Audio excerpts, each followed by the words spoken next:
Cylinder बिना खाना कैसे बनी, कैसे बनी, कैसे बनी, कैसे बनी हो रमा कैसे बनी, सिलेंडर बिना खाना कैसे बनी, सिलेंडर बिना खाना कैसे बनी। घर में नाही लकड़ी चूल्हा, घर में नाही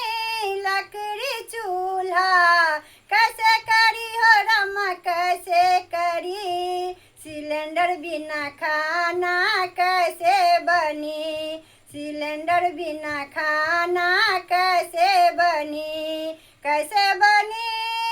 कैसे बनी, कैसे बनी हो रमा कैसे बनी, सिलेंडर बिना खाना कैसे बनी, सिलेंडर बिना खाना कैसे बनी। राशन पानी खूब भरा है, राशन पानी खूब भरा है, तेरे बिन कुछ काम का नहीं है, तेरे बिन कुछ काम का नहीं है, कैसे करी हो रमा कैसे करी, सिलेंडर बिना खाना कैसे बनी, सिलेंडर बिना खाना कैसे बनी, कैसे बनी, कैसे बनी, कैसे बनी हो रमा कैसे बनी, सिलेंडर बिना खाना कैसे बनी, सिलेंडर बिना खाना कैसे बनी। कल तक जो आसानी से मिलता, कल तक जो आसानी से मिलता, आज वही मुश्किल से मिलता,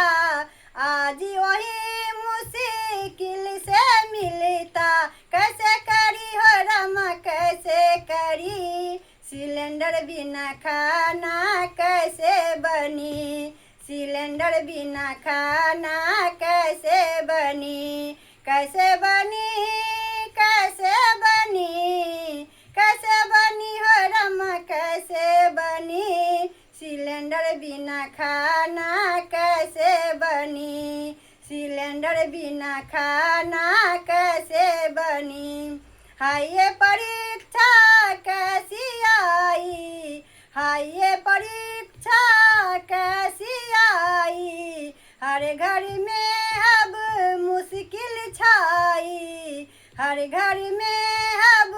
मुश्किल छाई, कैसे बनी हो रमा कैसे बनी, सिलेंडर बिना खाना कैसे बनी, सिलेंडर बिना खाना कैसे बनी, कैसे बनी, कैसे बनी, कैसे बनी हो रमा कैसे बनी, सिलेंडर बिना खाना कैसे बनी, सिलेंडर बिना खाना कैसे बनी, सिलेंडर बिना खाना कैसे बनी।